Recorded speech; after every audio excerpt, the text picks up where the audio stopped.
It's live. I got the camera the opposite way. I could probably walk around a little bit outside, show you where I'm at on the beach. Um, Very small, quiet spot, but it's a spot where professionals come and they teach diving. They go out into the coral. And I did a small, tiny attempt of going out into that water. And let me just tell you, uh, I'm not a big swimmer. I came back pretty quickly. So I'm going to take you out by the water so you can see how beautiful the water is at the Red Sea. If you've been on the Facebook, then you've seen the little shells and things. I've been chasing down little crabs and stuff. Give me a thumbs up. Let me know who's there. Look at him. He wants to fight. I didn't come to your house to fight. And so it's just wave after wave after wave. And if you can see the coral, I can take you over by my favorite little rock. I don't know what this rock is, but it's amazing. And I love it. So, oh my God, it's covered with water. And there's so much stuff living here. Oh my gosh. Look at that big crab. Oh my God, we came on a good time. A very good time.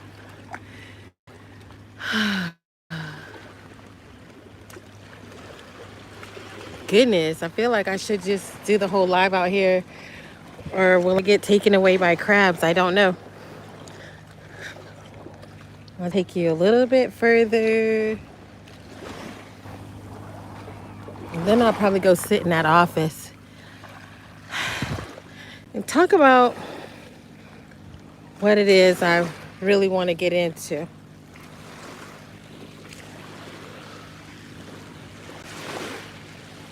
Watch them. So quick. Oh my God, they're so fast.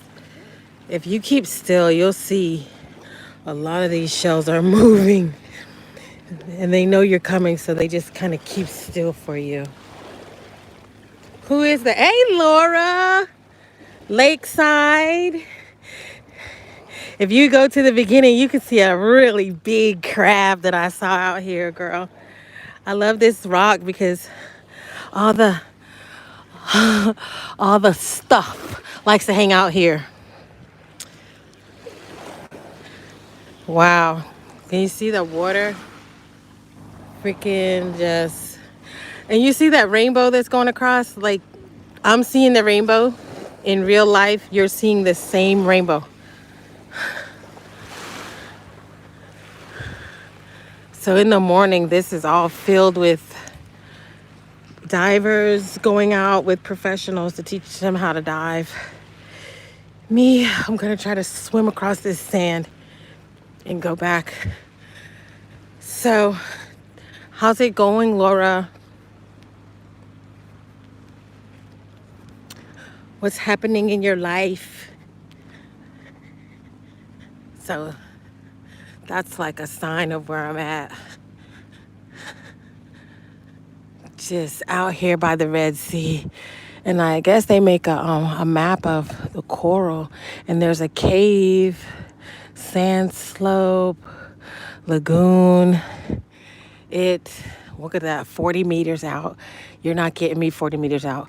I went probably like a meter out. I don't know. And I was like, I can't swim. I had all this like salt water going up my nose. It was absolutely fabulous. I had to shut it all down. I was thinking, oh God, they're gonna have to send a boat for me. They're gonna have to send a boat for me.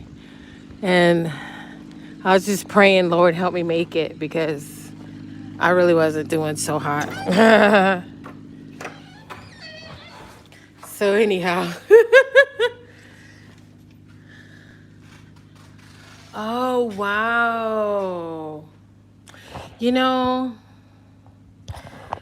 I think about that too, is that, yeah, like we'll get sad about stuff. We get sad when people leave here because it makes us sad. Thank you. I'm glad to be sharing my trip. I'm glad to be. I just met a girl today from Belgium. I freaking love Belgium. And she's making trips. Her trips are going to be taking people from Belgium to Sri Lanka. And we were just talking about that, how, the whole world is in fear of travel. Like a lot of people are out here aggressively traveling, but a lot of people are afraid to travel because they're thinking that there's war everywhere and so on. I think your biggest fear is, do you have toilet paper? And is there a good toilet? That's like the biggest thing. Like, is there a good toilet? For me, it's funny. I have my favorite kind of toilet paper, and I brought 3 rolls of toilet paper and my own roll of paper towels in my suitcase. I wish I had brought a washcloth and my own towel, but because a lot of places don't use washcloths, and I like it.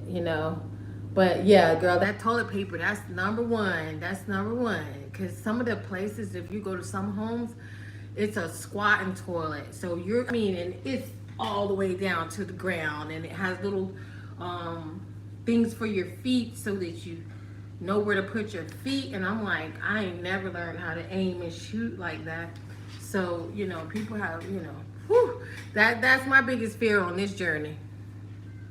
So, oh boy, when you see someplace with a toilet, you're like, oh, let me just, I got my toilet paper in my backpack at all time, baby wipes, and some spray. Yeah. And I made me a list of 35. I bet you I can change that to about 45 things that I'll make sure to bring. And then too, I'm taking people on tours. I plan to have little knapsacks or book bags and with items that I know that people may bring, may not bring, but really should bring. And I'm really taking good note of exactly what it is that I'm finding that I wish I had brought and what I wish I didn't bring. Like, you're not going to find dental picks in Egypt. I don't even understand how most of the restaurants, they don't have toothpicks, and you're eating like veal, and I got a lot of gaps in my teeth. I need toothpicks. So I brought those. I actually brought as gifts. I actually brought like electric toothbrushes and stuff like that. And it's like, what is that? So just know everybody's different, and there's no CVS right up the street. But I'll tell you this, I went to town the other day and I needed some feminine hygiene products. I brought some, but I was kind of hoping they had something else, some tampons. I was hoping they had some tampons. But I don't think they do that here. I'm not sure. Maybe in Cairo, maybe. But in this town, they didn't. But I got a 16-pack of pads. And then I said, oh, maybe some coconut oil for my hair. Yeah, always got it. And I always bring what are those things called? Q-tips. Oh, my thing always has Q-tips, always, and dental picks. So I had got a 16-pack of pads, and then I got coconut body oil, whether it's generic or watered down or what. That thing cost me less than 100 Egyptian pounds. It was like 95 Egyptian pounds. So divide that by 30, because one of our dollars is 30 of their dollars. So for like $3.50, I bought a big 8-ounce or more, it could have even been 12 ounces of coconut oil, and 16 pads, the long overnight pads, for $3.50. wanted to just go shopping in the pharmacy. I wanted to just look for things. I just wanted to look for things I could like that I could just. I wanted to just sit in there, and it's funny too because when you walk in there, it's just. Let me see. It's like a small little thing. You just walk there and you just ask the lady for stuff, and you just kind of pray to God they have it. So, girl, yes, that's a freaking. If I lived in Egypt, I don't know. I don't know if I would have to like bring a suitcase full of toilet paper and paper towels for my house. And then, because they don't use the same kind of paper towels, it's more like tissues that are Kleenexes. They got long ones, but then they got, it's like, no, baby, y'all don't know how messy I get. I'm messy. I need Bounty. I need Scott's, and I don't see that Scott's paper towels and stuff. So, man. And then the food plates are so big, you feel guilty because it's like all this bread, there's salad, then there's these dips, and then it's like all the, and there was so much food, and you're like, what do you do? And they're like, oh, just leave it. I'm sure like someone gets it, someone feeds someone with it. And like last night, we brought back food and we gave it to the man at the guard gate, and I was like, dang, but if I had known we were gonna do that, I thought it was going to my room. I wanted to save some for the freaking dog. Oh, hey, dude. Yeah, you missed it. We were playing with crabs and stuff. I will show you. I'll show you the beach right now, Revan. I'll show it to you right now again. But you see how the color is? Like how that rainbow fluorescent color? Like that really is how it is. So, see, these you can go in at night and zip up the net and stuff like that. And over here they do scuba lessons in the daytime and stuff. So none of that has to do with the subject, but Laura and I got off topic. So there's some spoiled little dogs here too. Look at that. 1, 2, 3 spoiled little dogs and a really spoiled little cat. And she just got through eating dinner with me. She was eating calamari, so yeah, man. It's quite beautiful.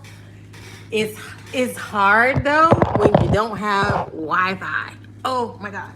Cause you get so used to, oh my God, I just broke my glasses. Thank God I got insurance. Um oh God. I don't know what's gonna happen. Am I gonna, they said as long as you bring a piece of it when you get back, I might be able to still use them. You always just sit on your glasses, Just sit right on them. I think I bent both sides of these poor glasses. But I'm struggling anyway with these glasses because I gotta get used to it's not even transition, it's 111. So let me put these glasses right here. I've done enough damage to them. I've sat on those. I've sat on my shades. So I know, I hate it. But you got that $25 insurance, so you can get a new one when you get back. So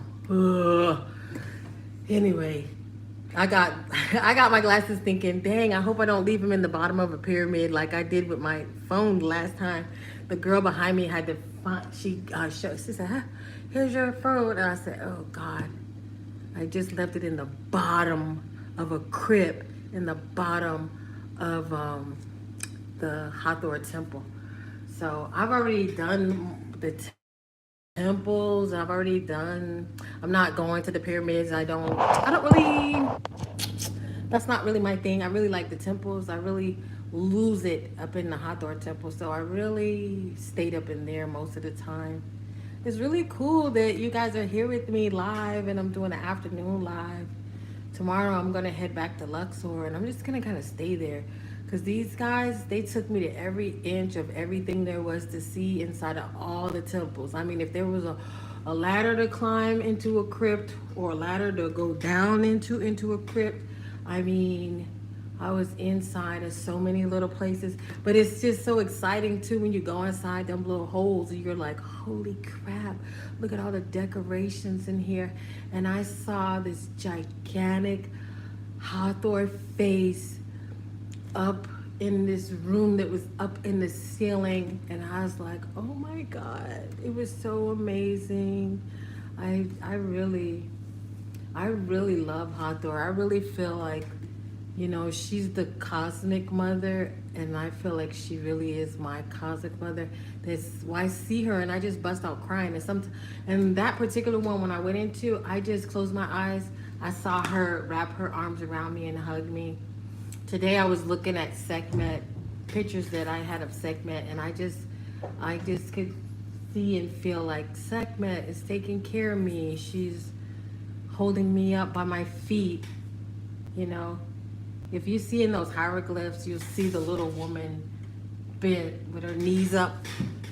And I just feel like that's me sometimes. Like, that's how I feel like Sekhmet is there for me, helping me stand up for myself, because no matter how much I keep talking about this, there's still always a situation where I feel like, man, this isn't working for me. Or is it working for me? Or am I trying to make it work? Or am I trying to force it to work? And that's what I was, coming to talk about is, is this working for you? Are the situations you in working for you? And what do you do about it? Because, when we start into either a relationship, a friendship, or business, or partnership of any sort, we're working it. Because you got this and I got that, and we're working it. That's how it starts, right? And then, hey, Anna, yay. So then you kind of move into this other phase sometimes with people where it's not like you're working it and it's just working. When it's working, it's all smooth, but then it's like you're making it work. You're seeing the pitfalls and the holes and the missed opportunities and the miscommunications, and you're like, yeah, you're just kind of feeling it, trying to, like you're dodging all the negative balls, but you're like, I'm going to keep with this because we're going to make it work, because you're making it work. And then there just comes this point where you're trying to figure it out, like, is this really working for me? Because now you're starting to notice when things are actually working against you. But you're going to try to force it to work when you see that the things are against you. So I could say this, I could see this totally too in my sister. I remember she was having these situations where the timesheets at her job had to be turned in, but it had to be before 5 o'clock. And it had to be done this way, and it had to be handed in person. And then they would send her to these certain parts of town where they know she couldn't be back by 5 o'clock. You couldn't turn it in on the weekend. You couldn't fax it. And then it was like they were sending her to whole different boroughs where she would have to work. And I was like, it seems like they don't like you very much. Like they're trying to make it hard for you, but you're fighting them to make something work. Or like when you're at a job and it's like, maybe you've made a complaint of some sort, and it seems like they're trying to stack the deck against you to make it as difficult as possible, but you're trying to force your way in that situation. And I always wonder, like, when do you know when to let things go? You don't have to force things to fit for you. So then there's this time where you're kind of like pretending it works. Because I think sometimes we get like this in relationships where it's not working. Y'all know y'all don't like each other, or you're in a business and you despise the person, but you're gonna sit there and pretend, because we have to pretend and put on a good front in front of other people like it's working and that life is good. And then we got those Facebook smiles, but in reality, the whole thing isn't working. And then there just comes this point where you finally just give up, and you have to abandon. When do you abandon the project? When do you decide to abandon the project? So for me, I'm on a wonderful trip. Do not get me wrong, I'm on a wonderful trip. But there's some cultural differences where I'm just like, that's not gonna work for me. And it's like, no.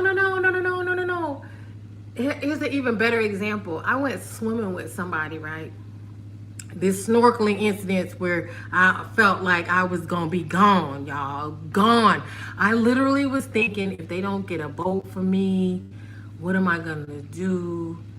Oh Lord, I'm so tired I give up. Maybe if I just sit still. I was just trying to figure how I was gonna make it. I had got salt water all up my nose. I had swallowed it. My goggles were foggy. Couldn't get a tight grip on the snorkel, the mouth breathing apparatus. And I really was like, wow. But how did I get in that situation? I was swimming with someone who was an expert swimmer who loves snorkeling and who loves doing this, who later on tells me like, yeah, I go 5 meters this way and 6 kilometers that way, and this person like will swim 20 kilometers. But I had gotten to a certain point where I saw the coral and I saw all the beautiful fish, and then I saw some stuff floating in the water, and I was like, ew, what is that? I didn't want it in my hair, but I already was like, but I made it to that coral, and I was like, whew, I'm a little bit tired. Instead of listening to myself, I said, ooh, I'm tired. No, come on. No, I'm tired. No, come on, try it. And instead of listening to myself, I don't want to look bad and I don't want to look like a loser. I follow this person way out, and then I am totally exhausted. I'm tired of not being able to breathe out of my nose, because you gotta get used to that feeling. That time when you go and it's nothing, but you gotta go with your mouth, and then you lose the routine, and then you accidentally take in some salt water, and then it's like, oh shit. So literally, Laura, you guys, I really was like, oh man, I'm fucked up. I took that stuff all the way off. There was no grip underneath me. We were way, way, way out. The man said, hold my hand, but it felt like when he was pulling me, it felt like we weren't going anywhere. And then, I'm still taking in water. I'm blind. He's like, follow my voice. And so I'm literally to the point where the goggles are twisted up. The thing is out of my mouth. And I'm trying to follow his voice. At one point, I'm like backstroking it, but we're so far out. And I look and I'm like waiting, and I look, try to see where the land was, because I don't know which. This is how people drown, because you get tired, but then you panic, right? And you start thrashing. Then the person tries to help you and you start thrashing. So I was like calm enough to not do that. But then I would be scared every time his foot hit my foot, or I don't know. I knew that shit wasn't working for me when I went past that coral. And I went past my point of comfort. Hey, John. Ooh, a week of scabs. Yeah, wow. And so I went past my comfort zone, and I knew when I got to that first coral, that was it for me. But I ignored my better senses and my better judgment, and I went where someone else wanted to go, and I knew I didn't want to go. And then I looked at what the fuck just happened, and I was like, why didn't you just listen to yourself? I find myself in situations like this all the time, where I'm ignoring the voices, the warnings, or my own personal, this is my sovereignty. I could have just told that guy, like, get the freak out of here, but I didn't. But of course, when we get back to, it's always going to be my fault. Like, oh, you should have told me you weren't a good swimmer, and you should have wore a life vest. Like, get the frick out of here. No, you should have listened to me when I said I don't want to go. I said no several times. So, but then why didn't I listen to me? Why did I keep going when I wasn't comfortable? And I could say that I remember that in my marriage too, that there was these times when I would ask my husband, is this really gonna work? Because I wanted someone outside of me to tell me that it was gonna work, when I already knew it wasn't. I already felt it wasn't. I already knew that there had been so many fights and so many arguments and so many disagreements and so many, things where our values didn't line up anymore, that it just wasn't working for me. But hey, at first we were working it, and then we were making it work, and then we were pretending like it was working and it wasn't.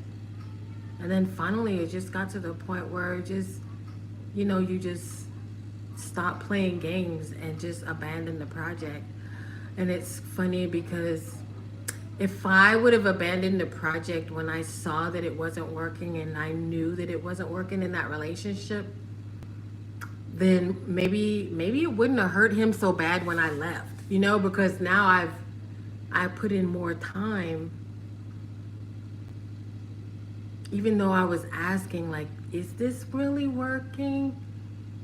I put in so much time when there were times when maybe I could have left sooner and maybe it would have done less damage. They say, shoulda, woulda, coulda. You can't really get into that. But now, on daily basis, I find myself working to where I have to have the courage to say, this isn't working for me. I have to find the courage to say, no. I have to find the courage to disappoint someone else. And it's so interesting because I was reading some of my notes and I don't even know where this came from. It was another thing that I read, and it says, I'm not responsible for other people. So I released the need for me to worry about how other people see me. If they see me as a chicken, a loser, a jerk, a liar. I had a situation the other day where the person said, I know you're not going to sleep. You're just going to ignore my call. And I was like, no, actually, I'd like to go to sleep, but I'm not responsible. If you want to think that I'm a liar, that's your business. That's between you and, you and God. But I'm going to sleep.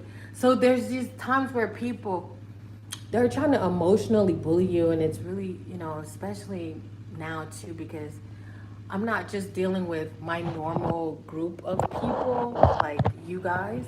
I'm dealing with other people that are nowhere around this realm of thinking of,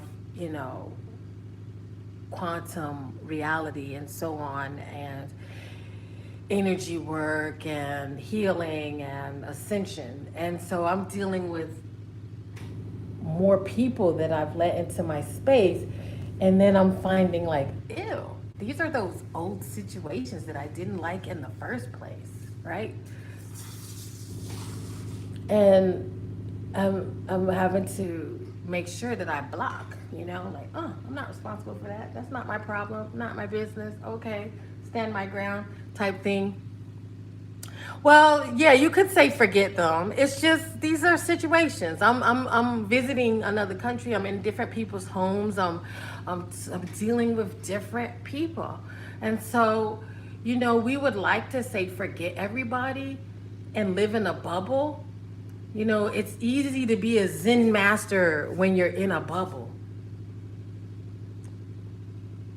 But you have to be able to take the Zen, all the things that we're learning, and you have to be able to walk through the world and take these things with you. If you lose it every time you go into a grocery store and you got to only be in your house to be humble and full of Zen, then you're not there yet. You know what I'm saying? You got to take that Zen with you wherever you go. And so, yeah, calling back your energy, remembering to deal with yourself and remembering who you are, even when you're not among your normal group of peers, even when you're not in your normal location. I'm all the way around the world, but I got to take my Zen with me, right? What kind of example or am I to the world if I can't carry that power with me? And then I'm meeting women, like different kinds of women, and I see them, they're in a different place, different kind of men that are in a different place. And I want to bring the beautiful things that we're learning to these people, but I have to be able to exhibit that I actually have that power with me at all times. So that's basically what this is about. That's what it's about. Even when it's not working for me, letting people know, like, hey, I changed my whole dinner plans tonight, and I did dinner by myself. I changed my itinerary on my trip because I'm like, instead of doing this, I'd rather do that. And you know, however, my friends deal with it, that's going to be on them. And if they have a negative response to the changes of plans that I make to suit me, then I know that they're not as good of friends as I thought they were, right? And that proves it. You will learn quickly who's really for you and who's really on your side when you don't give them what you want. How do people respond when you aren't giving them what they ask for, when you're actually voicing your true thoughts and your true opinions and trust? I've been putting my frankincense oil around my neck and my throat chakra oil around my neck. I've been wearing my soda light around my neck at all times because my voice is important and I want to be sure to use my voice, but then I want to use a little bit of God's voice too, because sometimes my voice can get a little bit funky, a little bit loud, a little bit ruckus. So I want not just my voice to be heard, but from a higher standpoint, I want God's voice, infinite intelligence, to step in, and I want to be properly heard, not as a person that's a complainer or a whiner or a quitter, but as a person who's sovereign, is standing my ground and letting people know this is where I'm coming from, this is what I want, this is what I will do, this is what I don't want, and this is what I won't do. And clear communication from a higher place, not from a negative place. And that's what I'm working on. That's what I'm working on. So I don't know what y'all got to say. I appreciate y'all for showing up. You should see whatever this is that's crawling on my phone. I have no freaking idea. I can't tell if it's a cricket or a moth. It's crazy. I'm confused because this thing is strange. But anyway, love you guys. Love you guys. Thank you for showing up. Please, please, please. These numbers are so crooked over here. So share it. Share it. Share it. I don't know how I'm going to get my phone back from this thing right here. If I can get my phone back from it and take a picture, I'll send it to you. But it's great. Please. I'll show you guys more of Luxor. Maybe not tomorrow, because tomorrow I'm going to Dendera, back towards the Hathor temple, and then I'm going back to Luxor, and oh man, the place I'm staying there, that's going to be really nice. It's really, really nice. Yeah. I'm looking forward to that garden and stuff like that. It's crazy. It's like I love being here and I want to be home at the same time. Yeah, girl. It's going to be nice. Are you on Facebook, Laura? If you are, let me know, because I have a travel group on Facebook where I show really like way a lot more stuff. But it's strictly, I only posted that in there. People that I know maybe want to go on trips in the future. People that truly support me and that aren't trying to work against me.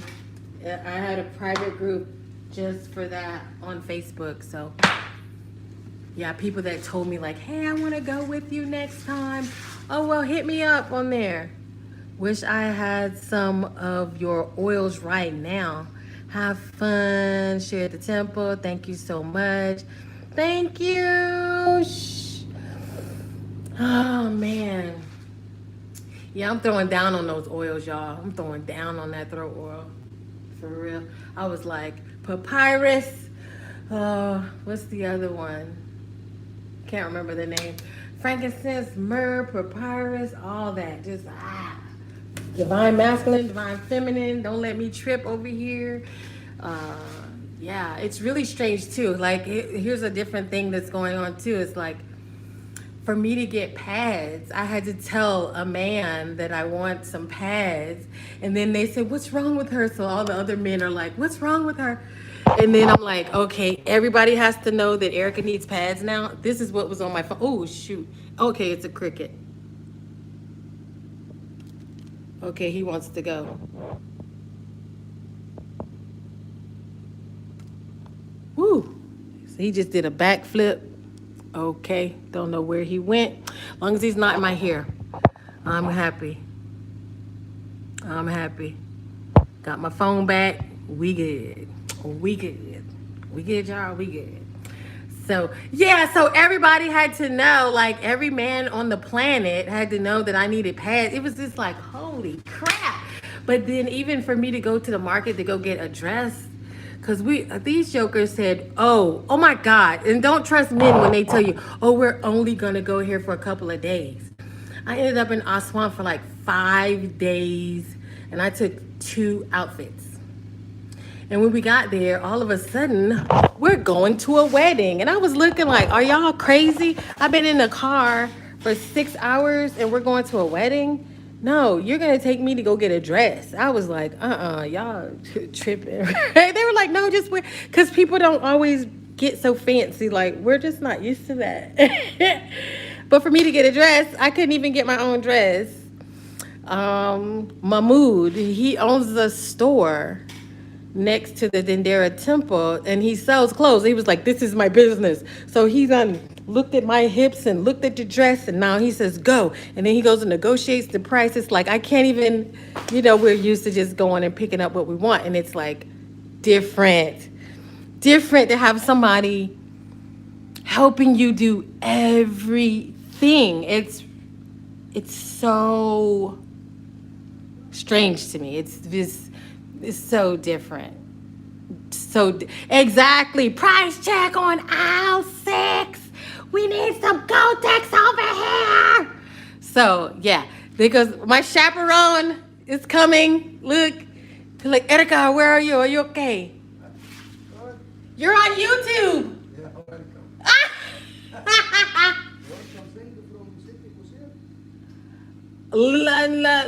No. Only if the lemon drink, if anything, that's it. And don't say anything from Kusir? Say hi, everybody. Hi. Only the lemon drink. Okay. Wait, are you gonna go eat? Yeah. Why didn't y'all eat here? What did you want to go to the city, Kusir? Oh. And I have a friend, I look for some friend in the Kusir. Oh, some friends. Yeah. What y'all gonna do? Go smoke some shisha? Smoke shisha, smoke like drugs, something like that. He did not say drugs, y'all. He said a whole different word. All right. I'll see y'all later. Bye.